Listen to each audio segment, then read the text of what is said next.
आज की वीडियो का हमारा टॉपिक है पीएफसी सप्लाई यानी पावर फैक्टर करेक्शन सप्लाई। ये एक 12 वोल्ट 40 एम्पियर का सप्लाई है जो कि 12 वोल्ट के साथ साथ उसके अंदर 40 एम्पियर्स का करंट ये ड्रॉ करती है, यानी कि 40 एम्पियर्स तक का ये करंट जो है हमें प्रोवाइड कर देती है। एंड इसको पीएफसी सप्लाई इसलिए बोला गया है क्योंकि ये पावर फैक्टर को ध्यान में रखते हुए जो हमें जो भी हमारा रिक्वायरमेंट होता है आगे वो हमें ये प्रोवाइड करती है। आप देख सकते हो इसके अंदर, अगर मैं आपको दिखा पा रहा हूँ तो इसके अंदर 2 मॉसफेट लगे हुए हैं। एंड उसके बाद अगर मैं आउटपुट की बात करूँ तो इसके अंदर 2 डायोड लगे हुए हैं सेम एफिशिएंसी के लिए, ताकि इसके अंदर जो लोड है, ताकि इसके ऊपर जो लोड है वो बहुत कम पड़े। मैं आपको इसका कुछ वर्किंग प्रिंसिपल में बता देता हूँ। बैक साइड इसकी कुछ इस तरीके की है, आप यहाँ पे देख सकते हैं। एंड इस जगह पे ये मॉसफेट्स लगे हुए हैं।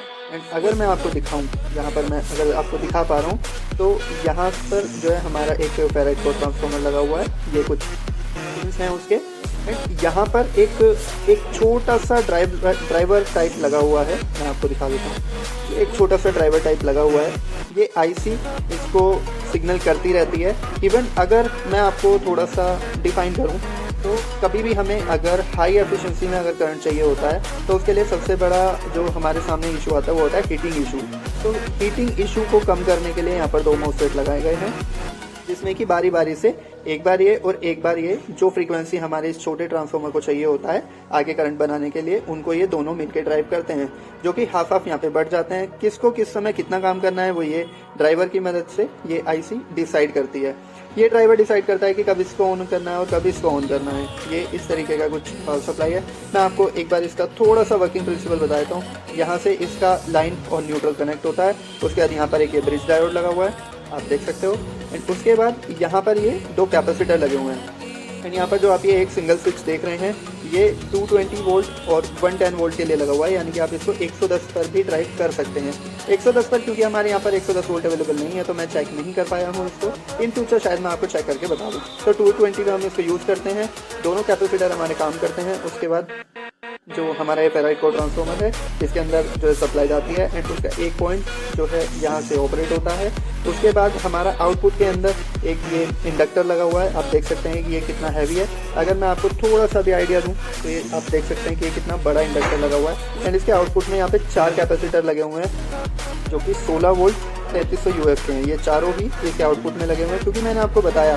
एंड इसी के साथ इसके अंदर 2 डायोड भी लगे हुए हैं आउटपुट के अंदर। अगर मैं आपको उसका नंबर दिखा पा रहा हूँ तो ये 2 डायोड लगे हुए हैं आउटपुट में, यानी कि जो मैंने आपको बताया कि इसके अंदर 12 वोल्ट 40 एम्पियर तक का करंट ये हमें प्रोवाइड कर सकती है। देन अगर मैं आपको थोड़ा सा आइडिया दूं तो ये सप्लाई बहुत बड़ी है। एंड इसके अंदर जितने भी कंपोनेंट्स हैं ये ऊपर की तरफ लगे हुए हैं। जो इसका पीसीबी है वो सिंगल साइड पीसीबी है। एंड कुछ इस तरीके का ये दिखता है, ये मैंने आपको बता दिया है। यहाँ पर एक ये प्रीसेट लगा हुआ है, इसको हम लोग प्रीसेट बोलते हैं। कहीं कहीं पे इसको पोटेंशियोमीटर भी कह सकते हैं, तो ज़्यादातर वो बड़ी पिन का होता है। तो ये सिर्फ हमारा 5% तक का अप एंड डाउन कर सकता है, यानी 12 वोल्ट के अंदर कुछ परसेंट का वोल्टेज वो अप या डाउन कर सकता है। ये सिर्फ इस चीज़ के लिए यूज़ किया जाता है। PL 431 यहाँ पर लगा करके इसके अंदर फीडबैक दी गई है ताकि वो इस तरफ से इस तरफ जो है इसको फीडबैक प्रोवाइड कर सके। एंड अगर मैं इसके अंदर आपको एक चीज़ और दिखाऊं, ये ऑक्टो कपलर बेस्ड है जो कि 817 आप लोग जानते ही हैं। जो 817 है ये फीडबैक के लिए यूज़ होता है।